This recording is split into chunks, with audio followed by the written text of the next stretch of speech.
Représentants des médias, chers concitoyens, mesdames et messieurs, au cours de sa conférence de presse tenue le 12 février 2021, le gouvernement avait annoncé le durcissement de certaines mesures restrictives afin d'endiguer la forte progression de la pandémie qui avait été observée de décembre 2020 à début février 2021. Cette progression était marquée par l'augmentation quotidienne de nouveaux cas de contamination, l'accroissement du nombre de décès et des personnes hospitalisées. L'apparition fulgurante de la deuxième vague de la pandémie, avec ses variants très contagieux et plus nombreux, avait grandement favorisé cette situation. Bien que conscient de ces impacts sur la conduite des activités économiques et la vie des populations, le gouvernement avait agi au nom du principe de précaution, fier et cher à Monsieur le Président de la République, chef de l'État, Son Excellence Ali Bongo Ondimba. Le chef de l'État avait instruit le gouvernement d'être très attentif à la situation sanitaire et indiqué qu'il aviserait le moment venu en fonction de l'évolution de celle-ci. Chers concitoyens, 2 mois et demi après sa dernière conférence de presse, le gouvernement note avec satisfaction que, semaine après semaine, la situation épidémiologique nationale s'améliore. Le ministre de la Santé, ici présent, communiquera les statistiques qui confirment cette embellie. Dans son message à la nation hier, le président de la République s'est réjoui de l'amélioration de la situation sanitaire liée à la Covid-19. Une amélioration obtenue grâce à une application plus rigoureuse des mesures barrières et une adhésion progressive des populations à la vaccination. En effet, comme l'a dit le chef de l'État hier, plus de 14 000 personnes ont été déjà vaccinées depuis le démarrage de la campagne de vaccination. À la suite du chef de l'État, le gouvernement salue ici le sens des responsabilités et la détermination des populations à continuer de lutter contre cette pandémie. Le gouvernement n'omet pas aussi de saluer le professionnalisme et l'expertise des personnes soignantes dont il mesure chaque jour et sous les fortes contraintes le dévouement et l'engagement exceptionnel auprès des malades. Il en est de même des personnels des forces de défense et de sécurité pour ce qui est du contrôle de l'application des mesures barrières. Chers concitoyens, dans son adresse à la nation hier, le chef de l'État a annoncé l'allègement de certaines mesures restrictives et instruit le gouvernement de rendre publiques aujourd'hui les modalités pratiques de leur mise en œuvre. Ces mesures étaient très attendues et la liesse populaire qui a suivi leur énoncé témoigne de la satisfaction et le soulagement ressentis par une grande majorité de nos populations. Le gouvernement rappelle néanmoins que les populations ne doivent pas occulter l'importance du principe de précaution, un principe qui commande la mesure et la prudence en pareilles circonstances. Chers concitoyens, mesdames et messieurs, les mesures d'allègement décidées par le président de la République, chef de l'État, sont salutaires et vont permettre de relancer les activités économiques ou sociales, ainsi que de consolider notre vivre ensemble. Je voudrais à présent passer la parole aux membres du gouvernement concernés pour décliner à nouveau les dites mesures et apporter toutes les précisions relatives à leur mise en œuvre concrète. Je vous remercie.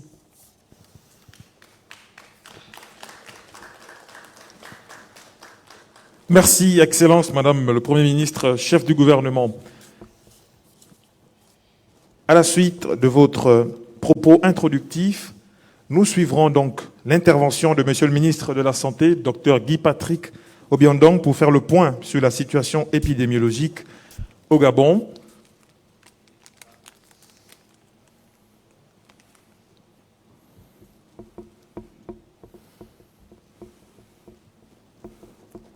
Merci à Madame le Premier ministre de comprendre que, compte tenu donc de l'exposition de Monsieur le ministre de la Santé, qu'il est bien pour eux de se tenir juste en face. Autant pour moi de rappeler aussi que la phase de questions-réponses aura bien lieu au terme des interventions respectives de tous les membres du gouvernement. Monsieur le ministre de la Santé, Dr Guy-Patrick Obiandong.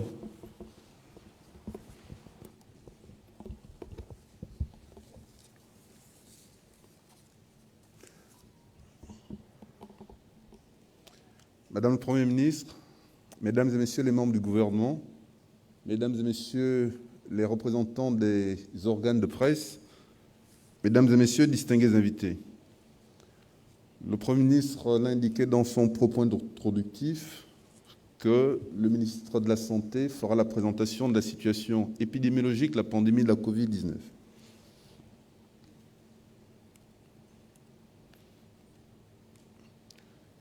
La diapositive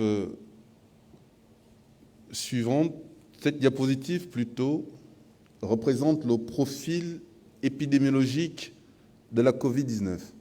C'est dommage qu'il y a cette lumière qui gêne ce profil, qui se caractérise par deux grandes phases depuis le 12 mars 2020. Cette première phase a été marquée par la première vague de la pandémie de la Covid-19 que nous avons connue du mois de mars au mois de juin 2020 et la seconde vague qui a commencé au mois de janvier jusqu'au mois de mai que nous sommes en train de traverser. Lorsque vous regardez ces deux vagues, nous constatons bien évidemment que nous avons connu une deuxième vague, comme l'a caractérisé le président de la République, chef de l'État, une deuxième vague redoutable, caractérisée par un pic plus élevé que le pic de la première vague, avec effectivement un nombre important de contaminations de manière journalière, avec un pic qui a atteint plus de 166 nouvelles infections, une moyenne de 166 nouvelles infections jour contre 93 nouvelles infections pendant la première vague. Ce sont des moyennes qui ont été calculées, mais vous avez tous suivi lors des présentations des points quotidiens où nous avons plus de 400 voire 500 nouvelles contaminations tous les 2 jours, ce qui montre le caractère virulent de cette seconde vague. Nous avons aussi tous assisté à une occupation de nos structures sanitaires, mais également un nombre important de décès. Donc, pour résumer cette diapo, nous disons que depuis le début de la pandémie, nous avons traversé 3 vagues. Une première vague qui a commencé du mois de mars au mois de juin-juillet. Nous avons une période d'accalmie et après cette période d'accalmie, il y a eu cette deuxième vague beaucoup plus virulente. Quelles sont les caractéristiques de cette seconde vague que nous avons traversée? Nous avons une seconde vague qui a eu une phase aiguë avec un plateau haut et persistant. Contrairement à la première vague où, lors de cette première vague, la phase aiguë, c'est-à-dire lorsqu'il y a eu le pic, il y a eu une décroissance rapide du pic. Or, quasiment pendant 1 mois, nous avons connu ce pic qui était en plateau haut. Et ça s'est traduit effectivement par un taux de transmissibilité très élevé où nous avons dépassé la norme fixée par l'OMS qui est supérieure à 5%. Nous avons aussi connu une occupation des lits en réanimation avec une saturation de nos structures sanitaires où il nous est arrivé d'avoir des périodes où il n'y avait plus de lits d'hospitalisation en réanimation parce qu'il y avait plusieurs personnes qui étaient en détresse respiratoire et qui nécessitaient être prises en charge dans nos différentes structures sanitaires. Nous avons aussi connu une seconde vague avec un taux de létalité très élevé.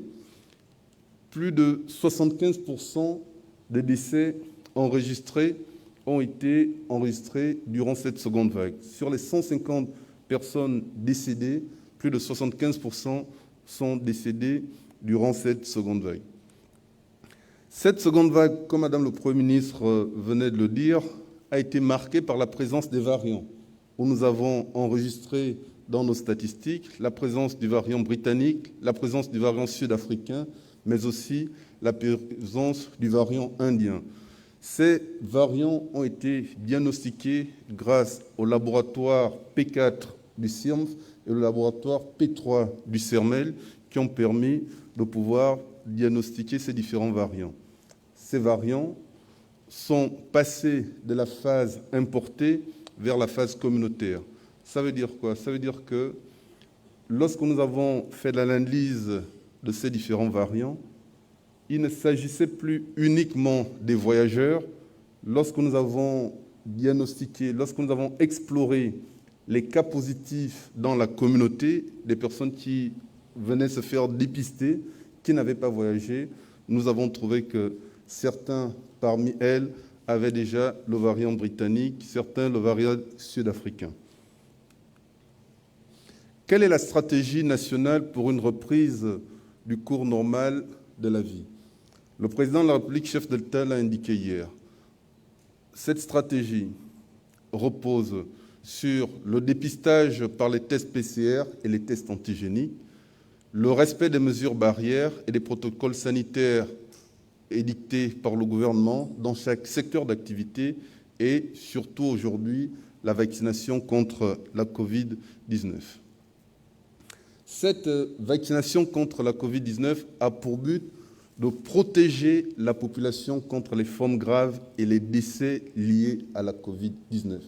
Uniquement pour protéger la population contre les formes graves et les décès liés à la Covid-19.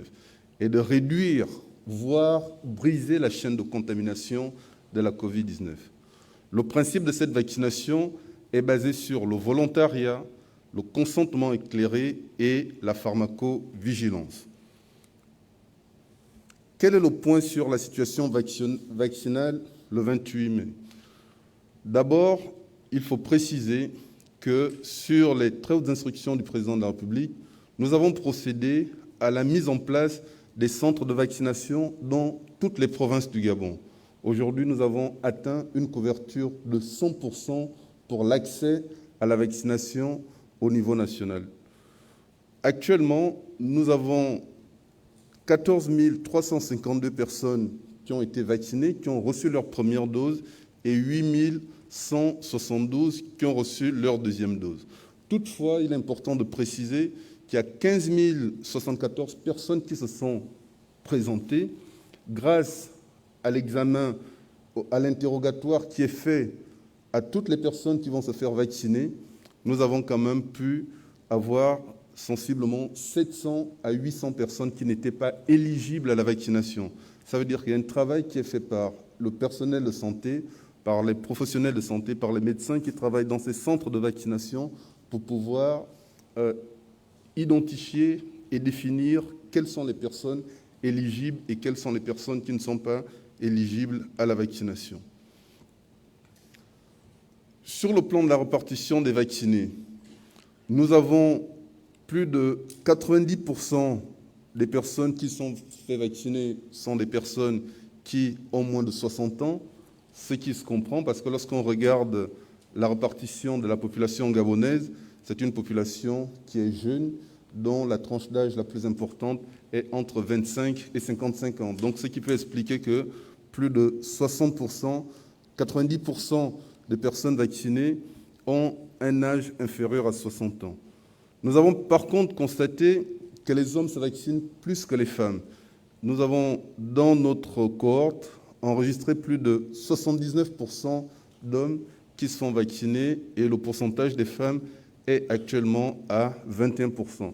Et là aussi, nous continuons à effectuer un travail de sensibilisation le Premier ministre nous a instruit de réunir les associations de femmes pour qu'une sensibilisation communautaire se fasse, pour que les femmes puissent se mobiliser afin de se faire vacciner.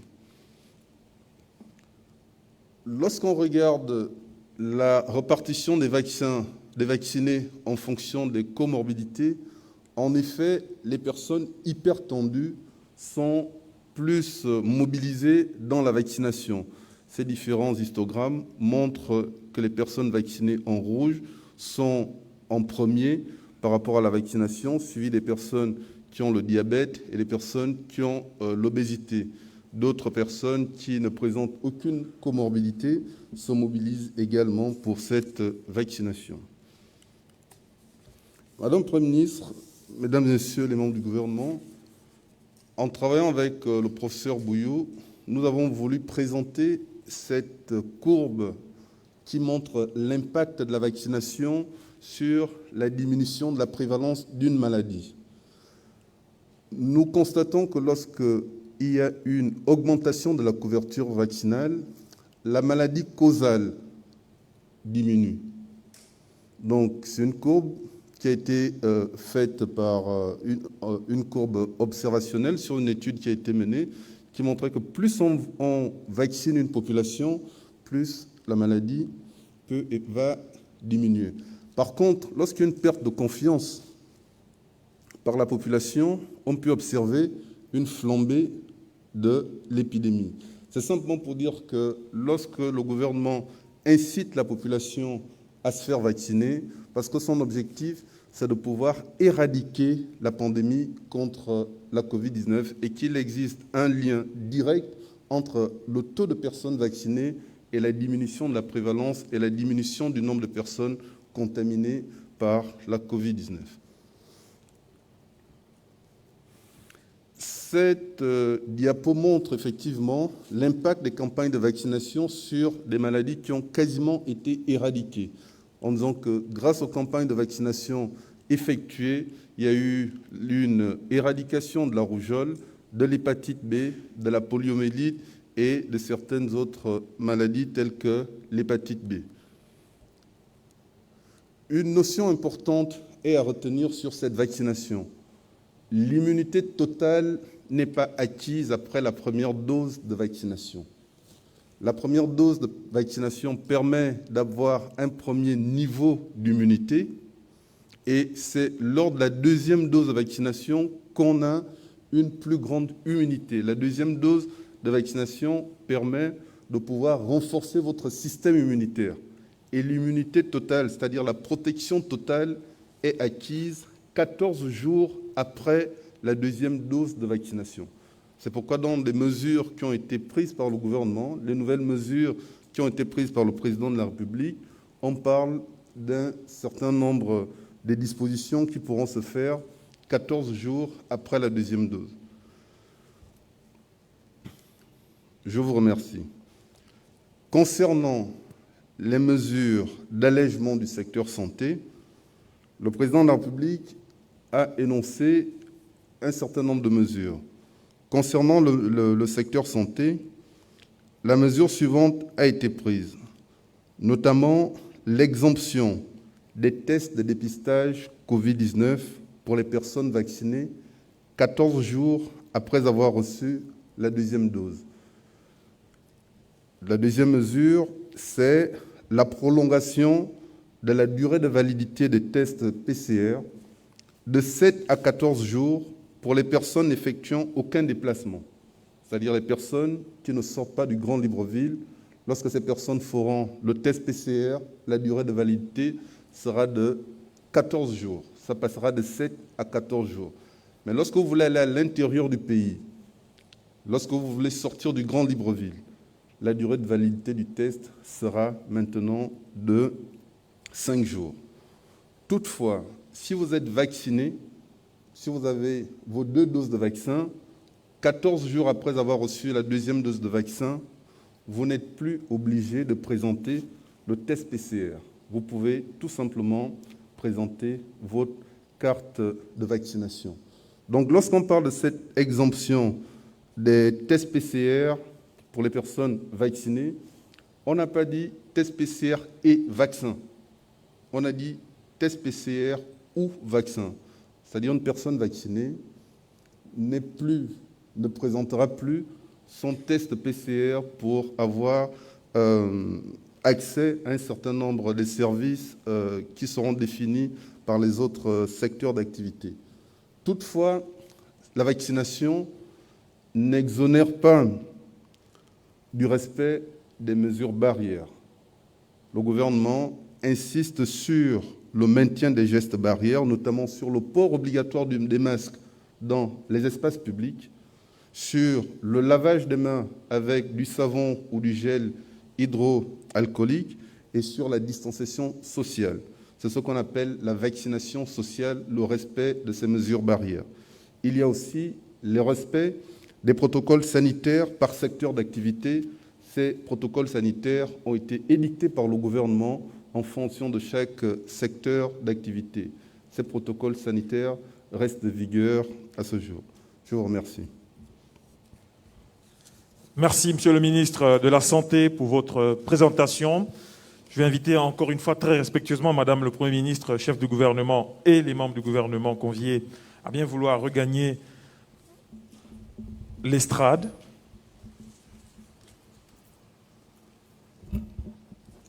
Parce que juste après, ce sera donc l'intervention de Monsieur le ministre de la Défense, Monsieur Michael Moussa Adamou.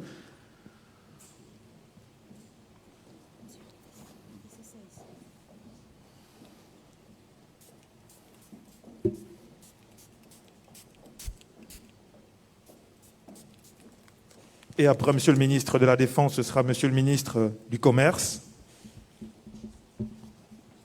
qui sera suivi, lui, par Monsieur le ministre des Transports, juste avant la phase de questions-réponses. Monsieur le ministre de la Santé, Monsieur Michael Moussa Adamou.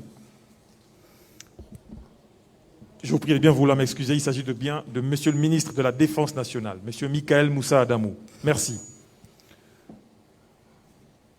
À la suite de Madame le Premier ministre, chef du gouvernement, il me plaît de prendre la parole au nom de mon collègue de l'Intérieur et moi-même pour rappeler ici, comme vient de le démontrer le ministre de la Santé, que la tendance baissière observée ces dernières semaines plaide en faveur d'un allègement prudent des mesures prises par le gouvernement depuis le 12 février dernier, consécutivement à la hausse de la courbe des contaminations observées en début janvier 2021. Au nombre des mesures prises dans le cadre de l'état d'urgence sanitaire figuraient certaines restrictions des libertés individuelles et collectives. L'efficacité de ces mesures avait valu à notre pays les félicitations de la communauté internationale, indépendamment du malaise ressenti par les populations dans l'articulation de leur quotidien. Malheureusement, cela ne nous a pas évité d'être secoués par une seconde vague. Celle-ci, plus meurtrière et dont les conséquences ont été accentuées par le relâchement général des populations par rapport aux mesures édictées par le gouvernement. Grâce à la détermination du président de la République, chef de l'État, qui a instruit le gouvernement à maintenir le cap des mesures de lutte et de riposte contre la pandémie, on peut se réjouir aujourd'hui de ce que les résultats obtenus sont très encourageants. C'est donc dans cette optique qu'est rendu nécessaire l'allègement des mesures ci-dessus énumérées suite aux instructions de son Excellence, Monsieur le Président de la République, chef de l'État, chef suprême des forces de sécurité et de défense.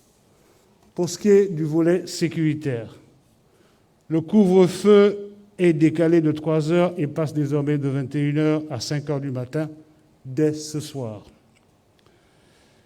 Les personnes vaccinées ne sont pas assujetties au couvre-feu. Je répète, les personnes vaccinées ne sont pas assujetties au couvre-feu à condition qu'elles présentent une carte de vaccination stipulant qu'elles ont reçu les 2 doses requises et d'une pièce d'identité permettant de vérifier qu'elles sont bien les détentrices de la carte de vaccination présentée. Les mesures suivantes restent maintenues. Le Grand Libreville reste fermé avec l'exigence d'un laissez-passer aux heures de couvre-feu et pour sortir du dit périmètre. La limitation des rassemblements à 30 personnes. Les laissez-passer auront désormais un QR code intégré afin de mettre un terme aux fraudes et autres falsifications. Les QR codes seront lisibles aux checkpoints qui sont tous équipés de lecteurs.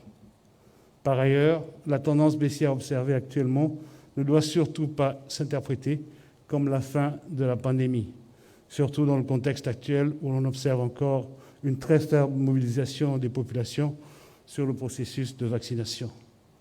Tout en réitérant l'appel du gouvernement sur la nécessité de se faire vacciner pour un retour total à une vie normale, le maintien des mesures barrières reste indispensable, notamment le port obligatoire du masque, la distanciation physique et le lavage des mains avec le savon ou une solution hydroalcoolique, comme l'a réitéré le ministre de la Santé. Je vous remercie. Merci, Monsieur le ministre de la Défense, Monsieur Michael Moussa Adamou. Je vais inviter très respectueusement, à la suite de Monsieur le ministre de la Défense, Monsieur le ministre du Commerce, de Petites et Moyennes Entreprises et de l'Industrie, Monsieur Hugues Mbadinga Madia. Monsieur le ministre, s'il vous plaît.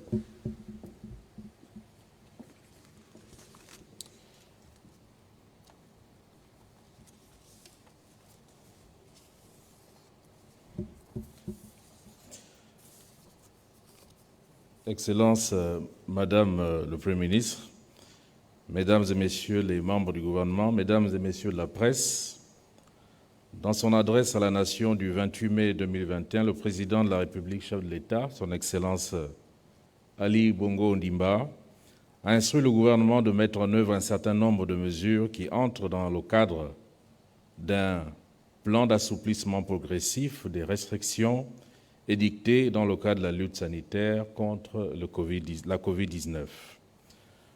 Madame le Premier ministre, chef du gouvernement, vous a présenté l'exhaustivité de ces mesures et mes collègues qui m'ont précédé sont revenus dans le détail sur les modalités de leur application. Dans ce même élan, je vais m'atteler à vous présenter les conditions d'application de deux mesures prises par le Président de la République, chef de l'État, et qui relèvent des compétences du département dont j'ai la charge. Il s'agit de l'ouverture des bars et des nouvelles conditions édictées à l'exercice de la restauration, mais aussi de la mesure concernant la mise en quarantaine des passagers internationaux. Sur la réouverture et les assouplissements en faveur de restaurants, pour rappel, les bars sont fermés depuis le mois de mars 2020 et les restaurants sont ouverts depuis le 30 octobre sous réserve d'un protocole sanitaire spécifique que nous leur avons assigné. Dans son adresse, Monsieur le Président de la République a autorisé l'ouverture des bars qui se fera dans la limite de 20h30, c'est-à-dire 30 minutes avant le délai du couvre-feu. Il a également conditionné l'accès à ces lieux par la présentation d'un test PCR négatif dont la validité vous a été rappelée par le ministre de la Santé, qui est de 14 jours, à l'intérieur du Grand Libreville. Seules les personnes vaccinées seront exemptées de la présentation d'un test PCR. Ça veut dire que si vous êtes détenteur d'une carte de vaccination, ces lieux d'exercice des activités de commerce vous seront ouvertes. Je voudrais préciser que ces mesures rentrent en vigueur dès ce soir. Et pour être tout à fait complet sur ce point, et pour me résumer, les bars, les salles de jeu, les salles de sport sont ouverts et la mesure est effective dès ce soir. Les conditions sont la nécessité de détenir soit un test PCR valide ou alors d'être vacciné. Bien entendu, je voudrais rappeler que le strict respect des règles de distanciation sociale, des règles sanitaires, est une exigence. Nous avons déjà travaillé, notamment avec les responsables de salles de sport ou les salles de jeu, sur un protocole sanitaire qui permet la bonne distanciation de table, au moins 1,50 m de distance, mais également la limite du nombre de personnes sur une même table. Dans le cas des bars, la limite à l'intérieur des bars d'accès reste de 30 personnes. Et donc l'observation des règles sanitaires est une condition importante, puisque je n'ai pas à préciser que des brigades vont commencer à passer justement pour vérifier le respect de l'ensemble de ces mesures.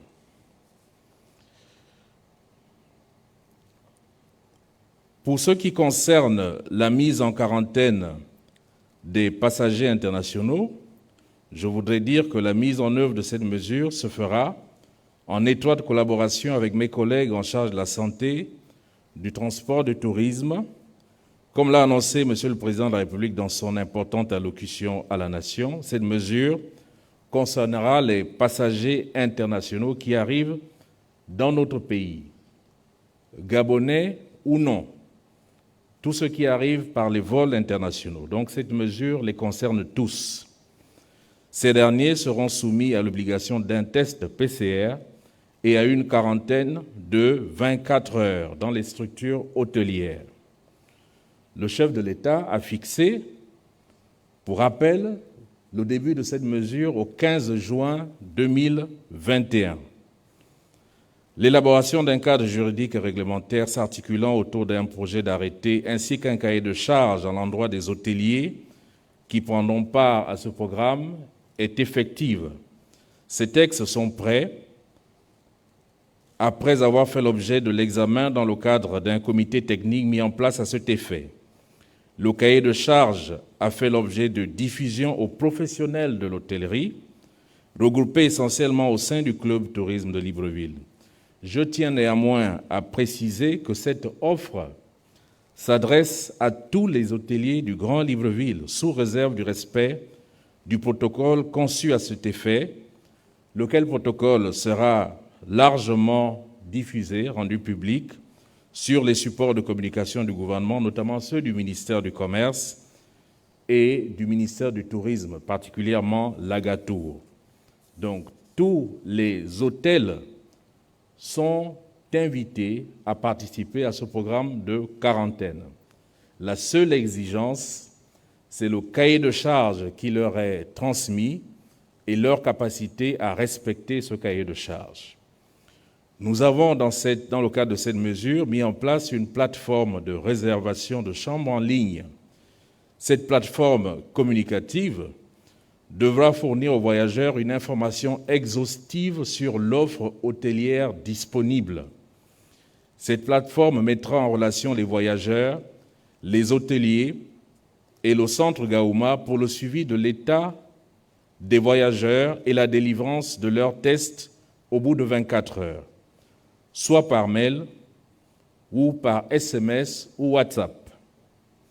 Les voyageurs qui auront malheureusement été diagnostiqués positifs seront pris en charge dans les structures dédiées de l'État. Je voudrais, pour terminer sur ce point, rappeler que dans une logique de dialogue permanent avec les professionnels, mes collègues et moi rencontrerons la semaine prochaine les hôteliers ainsi que les experts du transport pour expliquer une fois de plus le mécanisme.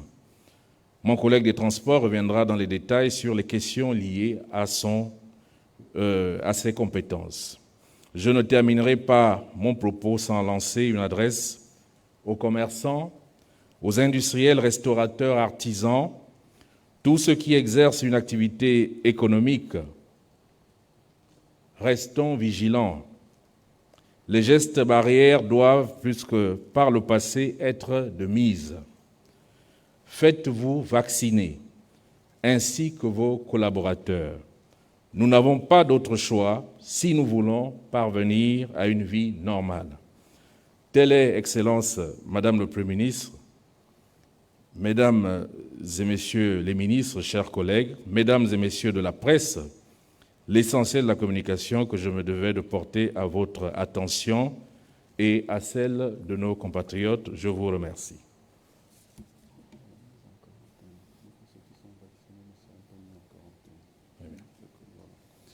Je voudrais, le ministre de la Santé, effectivement, vient de me préciser un point sur lequel je suis passé rapidement, sur la mesure de mise en quarantaine. Je voudrais préciser que toutes les personnes qui ont été vaccinées sont exemptées de cette mesure. Merci pour votre attention. Merci, Monsieur le ministre du Commerce, des petites et moyennes entreprises et de l'Industrie, Monsieur Hugues Mbadiga Madia. Juste avant la phase de questions-réponses, donc je vais inviter pour la fin des prononciations des discours circonsoles, Monsieur le ministre des Transports, Monsieur Brice Constant Paya, s'il vous plaît, Monsieur le ministre.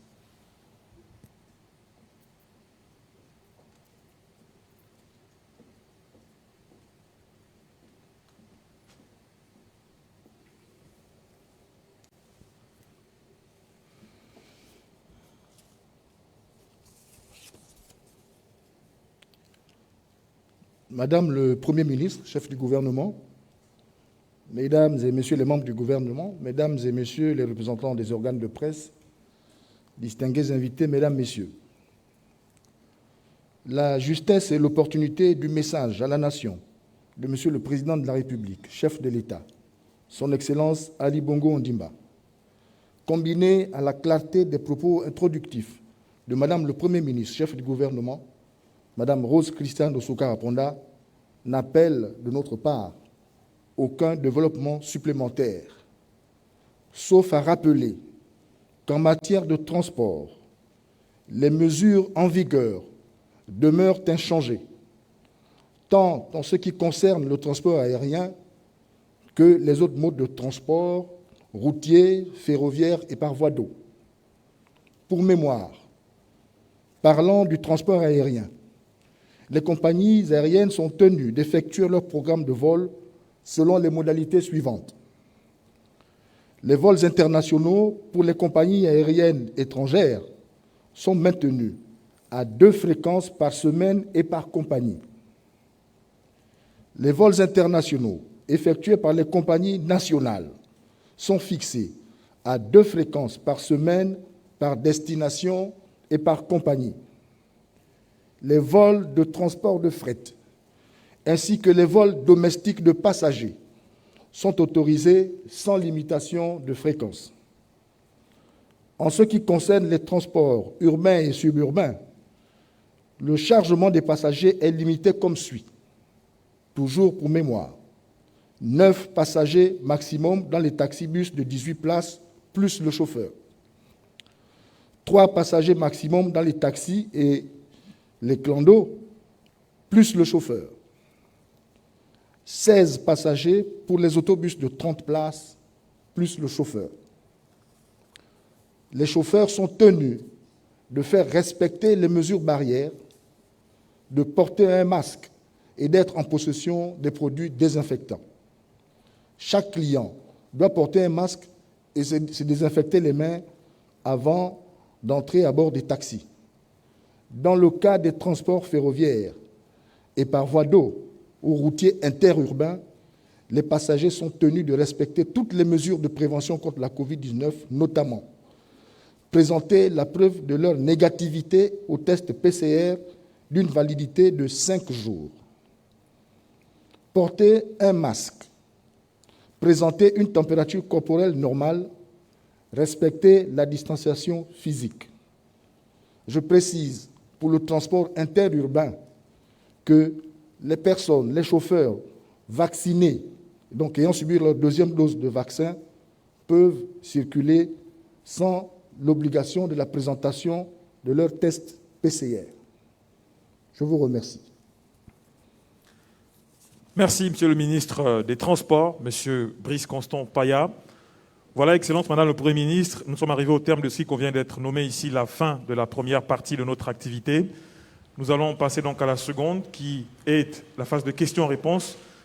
Comme précédemment, au cours de nos précédentes conférences de presse, des ambassadeurs ont été désignés pour présenter donc les questions de l'ensemble de la presse nationale et internationale. Ces derniers vont donc tour à tour vous les poser, vous les membres du gouvernement, ainsi que vous, Madame le Premier ministre, peut-être.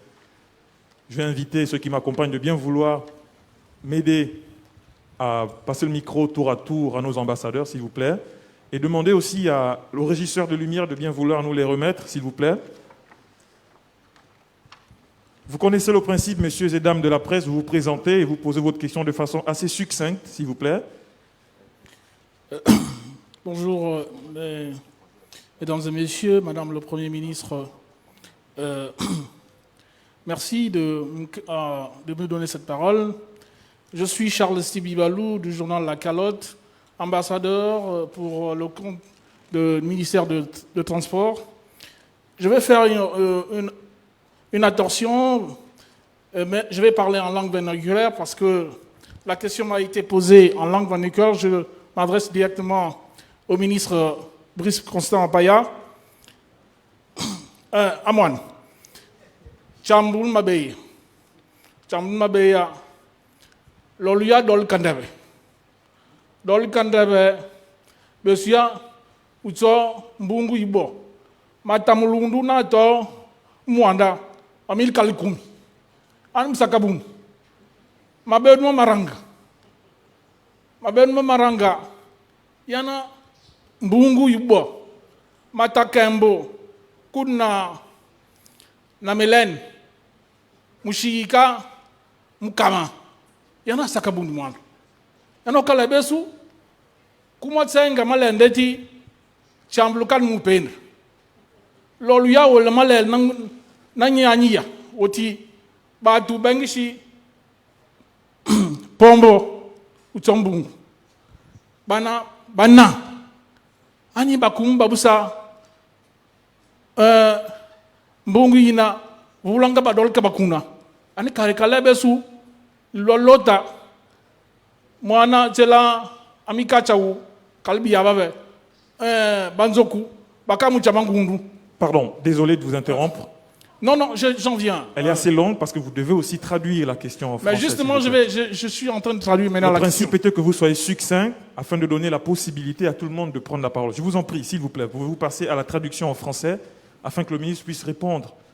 Parce que je pense que vous avez plusieurs questions, s'il vous plaît. Non, c'est une question que s'il vous plaît, la traduction maintenant, je vous en prie. Madame le Premier ministre, messieurs les membres du gouvernement, monsieur le Premier ministre, monsieur le ministre du Transport, la situation est grave. Le chef de l'État vient d'apaiser tout dans son discours et nous sommes contents. Nous sommes contents, mais malheureusement, le prix du transport a flambé. Le transport entre Lastourville et Mwanda est à 10 000. Auparavant, il était à 5 000. Comment faire? C'était ça, succinctement, la première question. La deuxième question, elle dit ceci. Vous avez pris beaucoup de temps, s'il vous plaît. Combien de temps encore la gratuité du transport pendant cette période? C'est-à-dire que le transport interhumain dans le Grand Libreville. Voilà les questions que j'avais pour le ministère du Transport. Merci pour votre très belle intervention. On poursuit avec un autre ambassadeur, je pense celui qui a été désigné au compte des questions liées à la santé. Vous vous présentez et ensuite votre question, s'il vous plaît. Hans Ndomebale du quotidien L'Union. Mes questions à l'endroit du ministre de la Santé, Dr Guy Patrick Obiandon. Le vaccin étant pour l'instant le seul moyen pour retrouver une vie normale, on pourrait s'attendre éventuellement d'ici les tout prochains jours à une ruée vers les sites de vaccination. Sommes-nous suffisamment équipés, sachant qu'on ne dispose pour le moment que 400 000 doses de vaccins? Qu'en est-il des 2 millions de vaccins russes et où en sommes-nous avec l'initiative COVAX? La vaccination a été déclarée non obligatoire. Or, si la levée des restrictions ne concerne que les personnes vaccinées, N'est-ce pas là une manière détournée de la rendre obligatoire? Une question de Randy Louba du journal La Loupe. Monsieur le ministre de la Santé, puisqu'il faut désormais avoir un carnet de vaccination, à défaut d'avoir un test PCR pour accéder à certains endroits, qu'est-ce qui justifierait l'authenticité de ces carnets de vaccination, vu qu'avec les tests PCR, on avait enregistré des cas de faux tests? Ne doit-on pas s'attendre à la même situation? Une question de Lordi Noyan de TV Régional.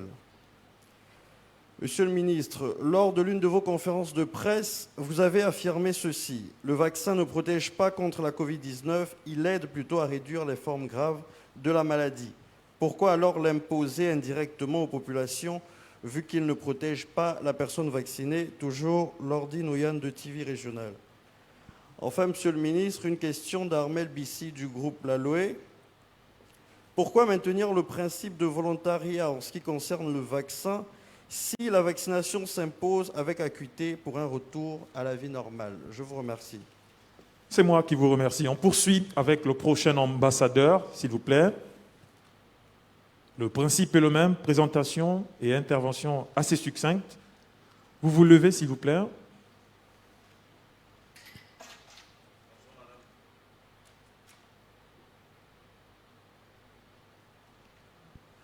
Bonjour Madame le Premier ministre, Messieurs les ministres. La première question, je suis Jérôme Wilfried Obangom, je suis fondateur du site internet Plus Info et correspondant de Reuters et Télévision Africa News. La première question est de M. Aimé Sansé Ndiengi. Elle est adressée directement à vous, Madame le Premier ministre. Une enquête parlementaire sur la gestion de la Covid avait été lancée ou demandée par votre prédécesseur il y a un an. Un rapport a également été déposé aussi bien auprès du chef de l'État que chez vous en janvier dernier. Depuis la remise de ce rapport, aucune communication n'est faite jusqu'à ce jour.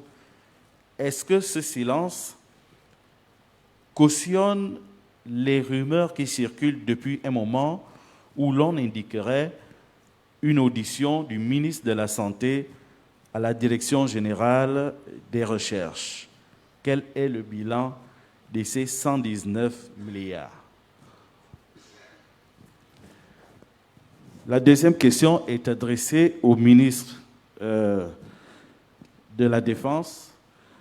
Monsieur le ministre, je voudrais savoir les instructions que vous a données Madame le Premier ministre quant à la situation à Menkambo, notamment la protestation par les populations concernant les dégâts causés par les éléphants. Je vous adresse la question parce que nous avons vu sur les images publiées sur les réseaux sociaux que les arrestations ont été effectuées par les forces de l'ordre. Vous-même, vous êtes originaire de Logo-Evindo et vous savez certainement que dans cette localité du pays, les populations vivent de leur plantation, de la chasse et de la pêche. La suite, c'est quoi, Monsieur le ministre de la Défense? Et je vous rappelle que dans cette même situation, dans le conflit homme-faune, il y a des villages au niveau de la Lopé, plusieurs villages déjà. J'espère que Madame le Premier ministre est informée de la situation. Plusieurs villages sont abandonnés par les populations parce que fuyant les pachydermes. Pardon, je suis obligé de vous interrompre. Vous constatez vous-même que la question n'a pas un rapport avec l'objet de cette conférence de presse. Ce n'est pas à moi de dire si le ministre répondra, mais je voudrais bien qu'on poursuive avec, je pense, au dernier ambassadeur, qui posera des questions sur l'actualité, parce qu'en ce moment, il s'agit de la situation épidémiologique de la Covid-19. Peut-être que l'ambassadeur qui vous suit a une question liée à ce qu'on fait maintenant. S'il vous plaît, veuillez bien comprendre, afin de donner la parole, parce que les questions représentent celles que se posent tous les Gabonais et toutes les populations. S'il vous plaît, veuillez respecter le principe, s'il vous plaît. J'ai posé la question du confrère, c'est tout. Merci d'ailleurs pour la question, mais est-ce qu'on peut rester dans le principe, parce qu'il reste un ambassadeur après vous, s'il vous plaît. Monsieur, permettez au Premier ministre de répondre ou pas. Ça aussi, c'est un droit. L'autre question, après l'annonce de la réouverture des bars et restaurants, l'on se doute bien que des contrôles seront effectués. La question est de savoir quelles sont les entités autorisées à effectuer les contrôles pour éviter les balais de contrôle et la prolifération du rackettage. La question est de Freddy Moussunda de Média 241. La dernière question est de M. Steve Mpiga de Média Catholique. Monsieur le ministre, 100 000 doses de vaccins ont été orientées à la défense. Peut-on savoir combien d'agents de force de l'ordre et de sécurité ont été vaccinés? Merci. Merci, M. Géraud. Je pense qu'il reste un dernier ambassadeur.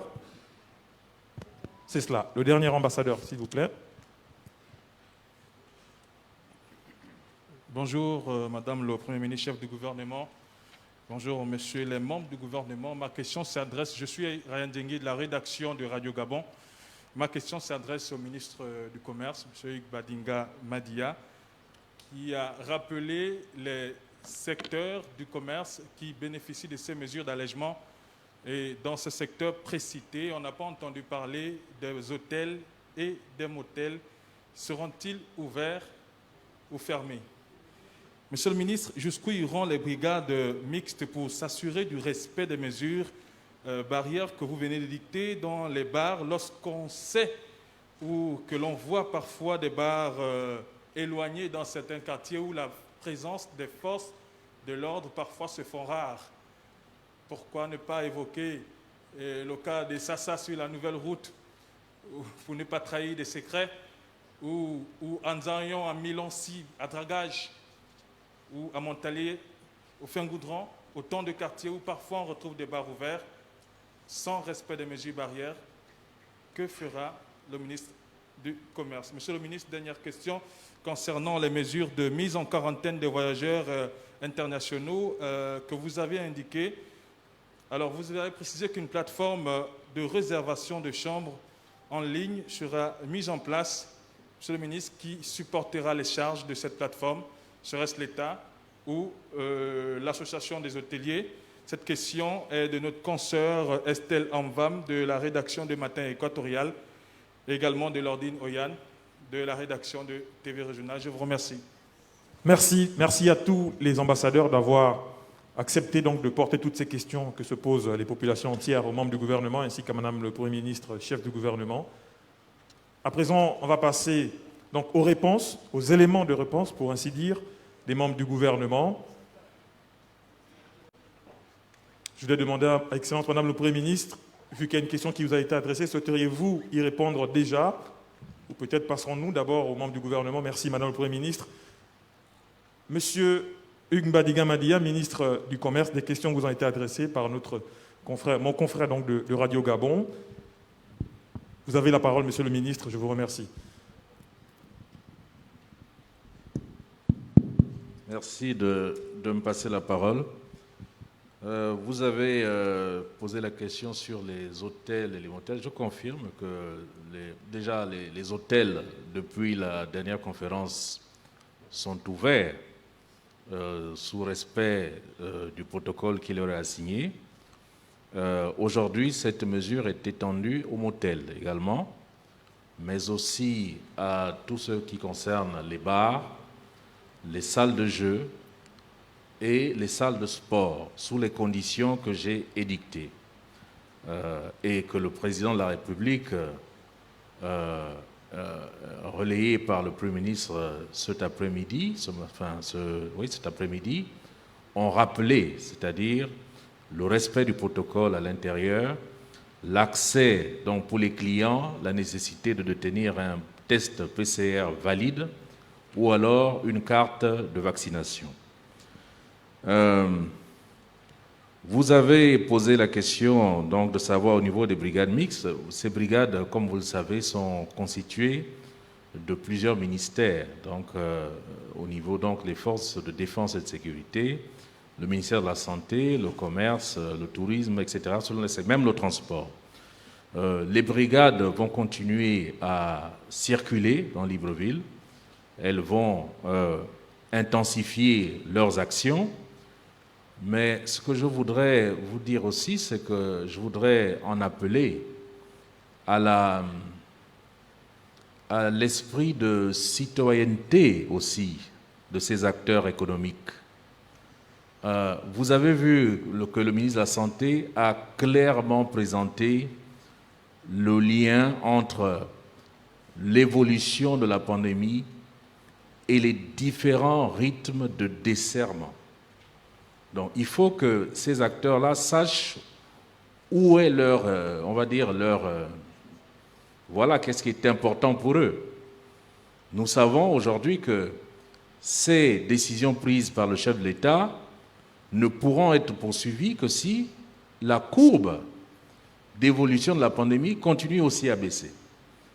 La question donc, c'est que ces acteurs-là dont vous parlez sont un élément de la réponse liée justement à cette lutte contre la pandémie Covid-19. Ils doivent donc jouer leur jeu. Et je voudrais rappeler aussi à ces tenanciers de bar que beaucoup aussi devront se conformer à la réglementation, parce que nous avons tiré aussi les leçons du guichet spécial qui avait été demandé par le chef de l'État. Nous avons constaté que plus de 70% de ces bars évoluent dans l'informel. Je pense que c'est le lieu de pouvoir se rapprocher des différentes entités pour faire en sorte qu'ils puissent se formaliser. Et dans la pratique de leurs activités, mais en tant que citoyens, avec la volonté que nous puissions revenir à une vie normale, mais je pense qu'ils seraient bien avisés, avant d'attendre que la brigade ne vienne leur frapper dessus, ils seraient bien avisés de s'organiser eux-mêmes, de pouvoir s'adapter, se transformer. C'est ce à quoi je les invite, mais je réitère que les brigades vont s'intensifier, les contrôles des brigades vont s'intensifier et ils feront justement avec les moyens dont ils disposent. Sur la question de la mise en quarantaine, la plateforme a été mise en place grâce au concours d'une PME gabonaise, de jeunes Gabonais qui ont réussi à mettre en place cette plateforme. Elle a fait l'objet de toutes les règles nécessaires de passation justement de marché et le financement de cette plateforme a été et pris en charge par l'État.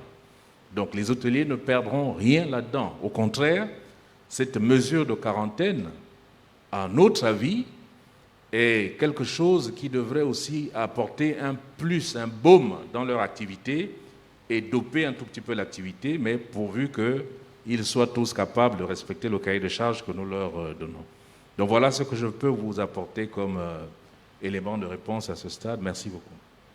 Merci, Monsieur le ministre du Commerce, des petites et moyennes entreprises et de l'Industrie. Monsieur le ministre de la Défense nationale, souhaiteriez-vous répondre à la question qui vous a été posée sur la situation de Mékambo? Vous avez le choix. Merci, Monsieur le ministre. Bonjour, merci pour l'intérêt que vous portez au ministère de la Défense. Pour ce qui concerne Mékambo, je ne pense pas que ce soit le thème de la conférence de presse. Je ne peux répondre à cette question que sous l'autorisation de Madame le Premier ministre. Mais tout ce que je peux vous dire, juste globalement, c'est que les instructions que Madame le ministre d'État, ministre en charge de la relation avec le Parlement, et moi-même avant reçu de Madame le Premier ministre, c'était de nous rendre à Mékambo au fin de restaurer l'autorité de l'État, amener le calme et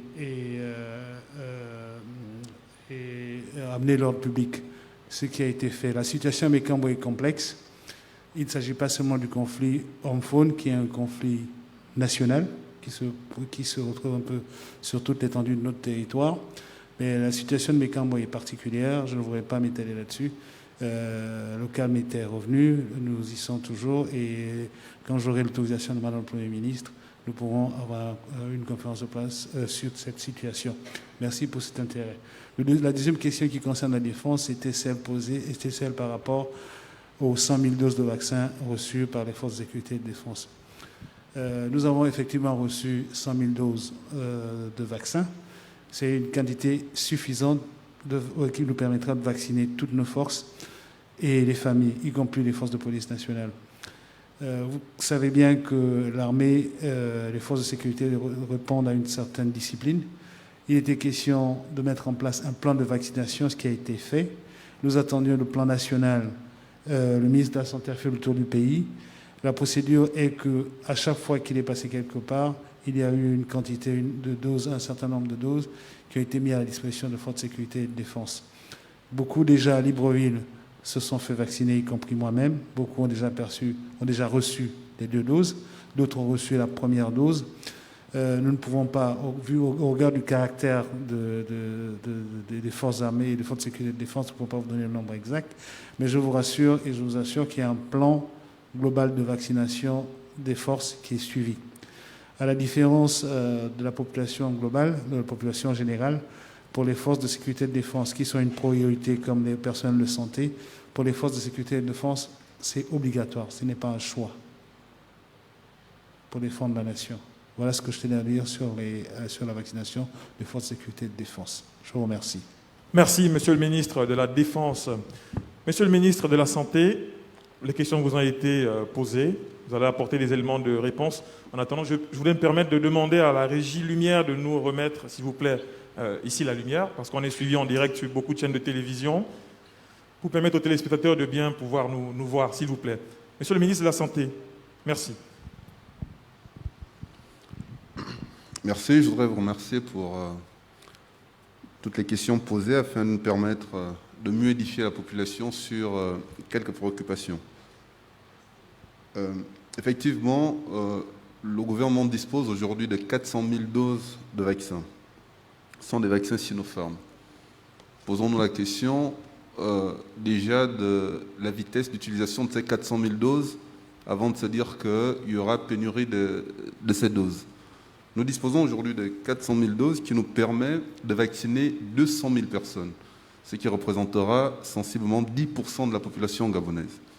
Donc, aussi, dans l'atteinte de notre objectif, qui est de vacciner plus de 50% de la population, nous avons aujourd'hui, si vous interrogez le site COVAX, vous verrez que le Gabon est dans la 4e phase des pays qui bénéficieront des vaccins COVAX. Et cette 4e phase prendra effet à partir du mois de juillet, où COVAX, à partir du mois de juillet, va procéder à la livraison des nouveaux vaccins. Et sur cette 4e phase, nous attendons 890 000 doses de vaccins dans le cadre de l'initiative COVAX. Sur instruction de Madame le Premier ministre, nous intensifions les négociations avec l'initiative de l'Union africaine pour pouvoir aussi bénéficier des vaccins dans ce sens. Pour ce qui est du vaccin Sputnik, nous avons été saisis par Sputnik qui nous disait qu'ils ont eu des capacités de production en grande quantité de la commande de 2 millions de doses de vaccins qui a été faite par le gouvernement gabonais. Néanmoins, dans les toutes prochaines semaines, nous recevrons les 10 000 premières doses que Sputnik pourra mettre à nos dispositions. Les commandes ont été faites, les commandes ont déjà été payées, donc nous attendons tout simplement que les fournisseurs puissent procéder à la livraison des vaccins conformément au protocole d'accord. Et pour la vaccination obligatoire, non, la vaccination n'est pas obligatoire. La vaccination est vivement recommandée à la population. Quel est l'objectif de toutes les mesures de riposte qui ont été prises? L'objectif, c'est de protéger la population. L'objectif est de protéger les personnes les plus vulnérables.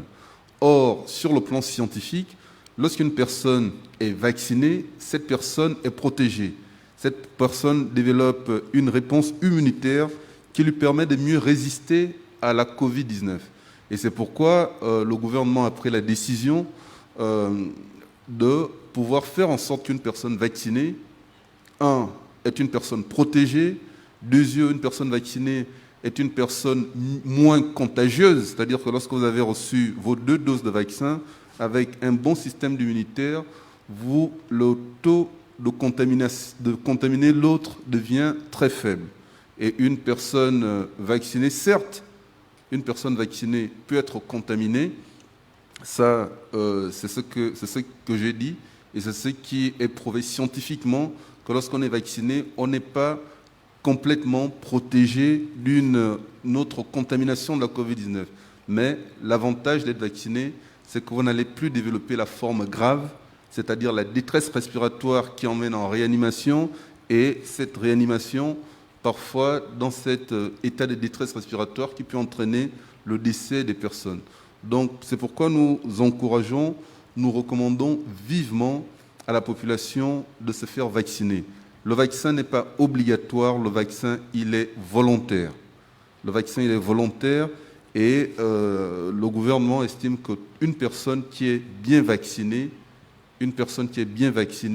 c'est une personne protégée et qui peut donc reprendre un certain nombre d'activités aussi bien essentielles que non essentielles parce qu'elle n'est plus véritablement vulnérable face à la Covid-19. Toutes les personnes qui se sont faites vacciner dans les centres de vaccination, il leur a été dit que ce sont des carnets de vaccination provisoires parce qu'une solution en train d'être faite, en train d'être mise en place et cette solution sera disponible dans les tout prochains jours pour donner des cartes de vaccination sécurisées avec QR code. Donc, toutes les personnes qui s'agitent en disant qu'ils vont, au niveau de la gare routière, produire les cartes de vaccination vont rapidement déchanter parce qu'il y a une solution beaucoup plus sécurisée qui permettra, avec QR code, s'assurer de l'authenticité de la carte vaccinale qui a été mise en place. Et les cartes de vaccination provisoires ne seront pas dans les prochains jours éligibles lors des contrôles, aussi bien les contrôles au niveau des checkpoints que pour les voyages hors du Grand Libreville ou des voyages internationaux. C'est pour vous rassurer que le gouvernement est en train de mettre en place ce dispositif. S'agissant de la question sur mes propos ou lors d'une de mes conférences où j'ai dit le vaccin ne protège pas, non, je ne peux pas dire que je ne peux pas me déjuger en disant que le vaccin ne protège pas. J'ai tout simplement dit qu'une personne contaminée peut à nouveau être, une personne vaccinée peut à nouveau être contaminée. Nous avons eu des cas où des personnes qui ont reçu leur première dose de vaccin contre la Covid ont été à nouveau contaminées. Et le schéma que je vous ai montré lors de mon exposé montre que la protection durable et robuste s'acquiert 14 jours après avoir reçu la deuxième dose de vaccin. Donc c'est pour dire que on n'impose pas le vaccin, on veut tout simplement rester dans cette dynamique de protéger la population afin de reprendre le cours normal de la vie. C'est vraiment ça l'objectif du gouvernement. Nous n'imposons rien. Le gouvernement ne dit pas que toute personne qui n'est pas vaccinée n'a pas droit à telle chose ou telle chose et telle chose. Ce n'est pas ce que le gouvernement dit. Le gouvernement recommande la vaccination. Par contre, le gouvernement dit si il y a des personnes qui sont réfractaires à la vaccination, il y a des tests PCR qui sont là. Ces tests PCR peuvent se poursuivre. Pour ceux qui ne se déplacent pas, leur durée de validité a été prolongée de 7 à 14 jours. Et pour ceux qui sortent du Grand Libreville, qui vont à l'intérieur du pays, la durée de validation est aujourd'hui de 5 jours. Donc la population a le libre choix face aux mesures qui ont été mises en place par le gouvernement. Je vous remercie. Merci, Monsieur le ministre de la Santé, Dr Guy Patrick Obiandong.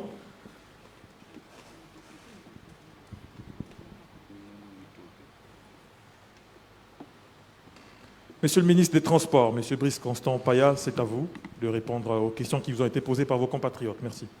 Merci. Je veux remercier Monsieur Bibalou pour la pertinence des interrogations. Et permettez que je lui dise que je lui répondrai en langue hors de cette enceinte.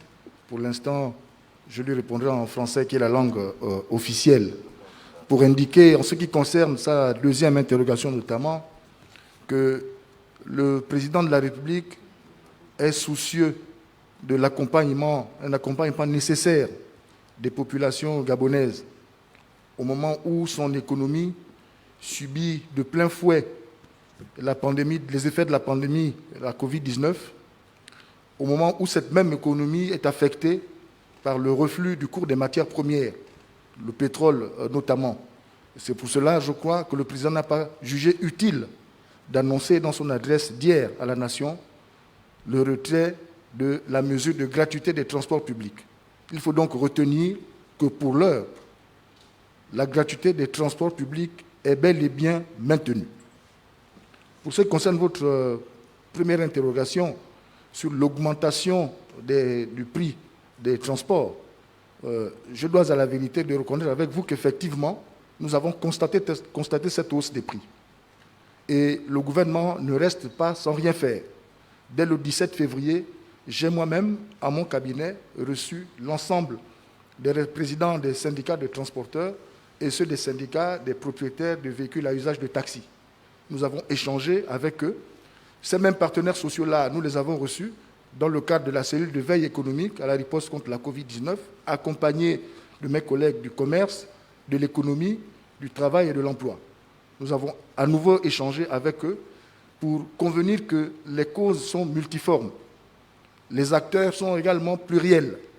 Donc il faut aujourd'hui, et c'est la réflexion, nous sommes en train de poursuivre donc les discussions avec ces partenaires sociaux-là pour arriver à déterminer les responsabilités et faire en sorte que les prix reviennent à des niveaux qui sont acceptables pour les populations gabonaises. Voilà ce que me suggéraient les interrogations que vous m'avez adressées. Je vous remercie. Merci, Monsieur le ministre des Transports, pour vos éléments de réponse. Voilà, Madame le Premier ministre, chef du gouvernement, nous sommes arrivés donc à la fin de cette série de questions-réponses. Encore une fois, je vais vous inviter très respectueusement à prononcer donc votre discours de fin. Merci. Excellence, Madame le Premier ministre, chef du gouvernement, Madame Rose Christiane Soukaraponda. Je voudrais d'abord rassurer les uns et les autres, surtout la conscience collective, et tout particulièrement à l'ambassadeur porteur de la question relative à la gestion de la Covid-19. Pour vous dire que la gestion de la Covid-19, dans son volet financier, ne souffre pas d'orthodoxie financière. Le chef de l'État instruit le gouvernement, grâce aux outils qui ont été créés par décret présidentiel, notamment l'autorité de vérification et d'audit. Il y a quelques années déjà, la commission chargée de l'enrichissement illicite et de la lutte contre la corruption a été créée et existe toujours. Le chef de l'État a créé tout un département chargé de la promotion de la bonne gouvernance et de la lutte contre la corruption. Le chef de l'État rappelle tous les jours aux membres du gouvernement et ainsi qu'aux administrations issues des départements ministériels, tolérance zéro concernant la corruption et les détournements publics, des deniers publics. Effectivement, mon prédécesseur avait demandé aux parlementaires de mener une enquête quant à la gestion liée à la Covid-19, la gestion financière.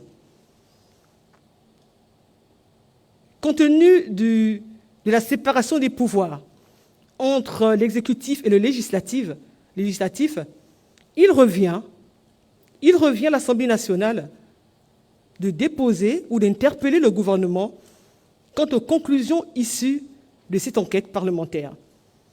Donc je laisse la paternité au porteur de la question posée ici par son ambassadeur de se référer à l'Assemblée nationale à l'effet justement d'avoir peut-être les aspects conclusifs de cette enquête parlementaire.